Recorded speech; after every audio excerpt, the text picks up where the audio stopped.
They told me it was an epidural, but what they pumped into me was something else entirely. Vanessa's already 6 centimeters dilated. Buy us 2 more hours. My grandson. The Lang family finally has an heir. Adrian, I think Serena's hemorrhaging. Shouldn't you go check? She can wait.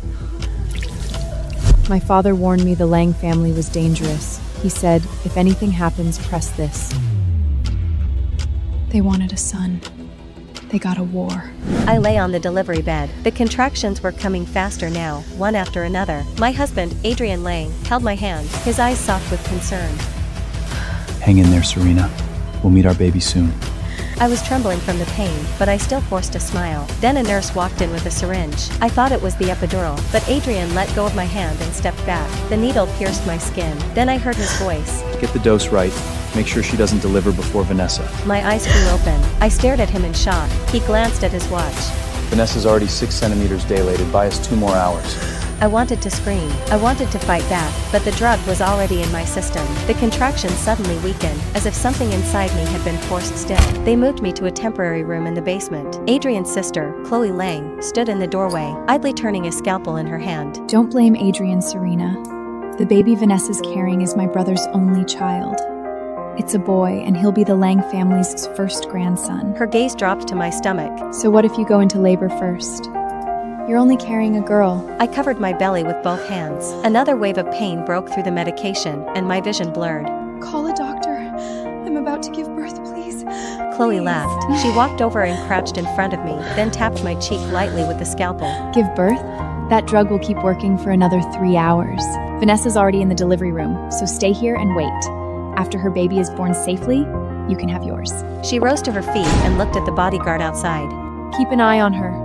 If she dares to scream, gag her. The door slammed shut. The basement was lit by a single dim emergency light. I lay on the floor as blood slowly spread beneath me. Adrian had taken my phone the moment we arrived at the hospital. He said radiation wasn't good for the baby. Now I understood. He was afraid I'd call someone. I curled up and tried to breathe through the pain, but all I could see was Adrian's face. Cold, calm, like I meant nothing to him. Not his wife. Not the woman carrying his child. 3 months ago, his older brother died in a car accident. He left behind his pregnant wife, Vanessa. At the funeral, old Mr. Lang held Vanessa's hand, tears streaming down his face. That child has to be born safe. The Lang family can't lose its heir.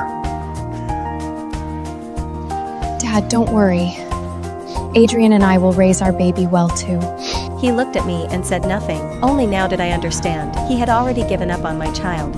Another contraction tore through me. This one was stronger. The drug was wearing off. The baby was coming. I crawled to the door and pounded on it with all the strength I had left. Someone! Please, I'm about to give birth! Please save my baby!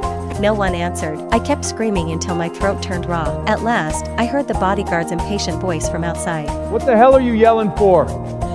Miss Lang told you to wait, so wait.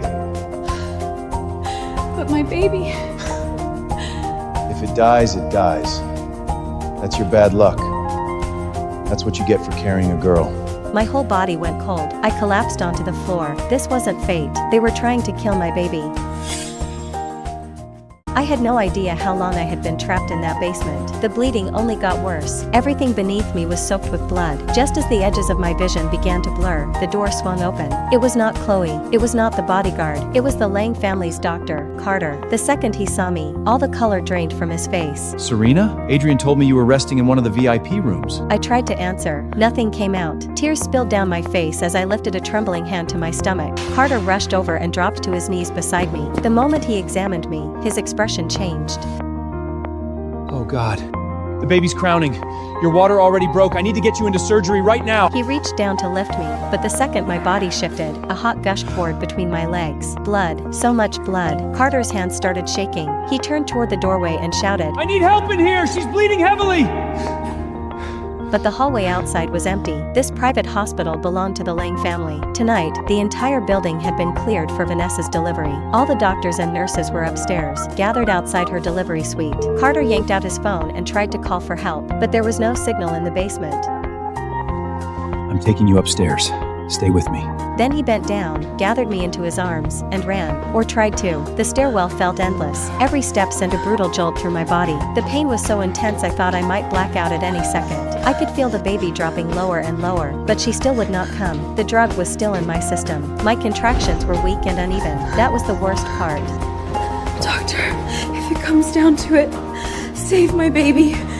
Don't say that. You're both going to make it.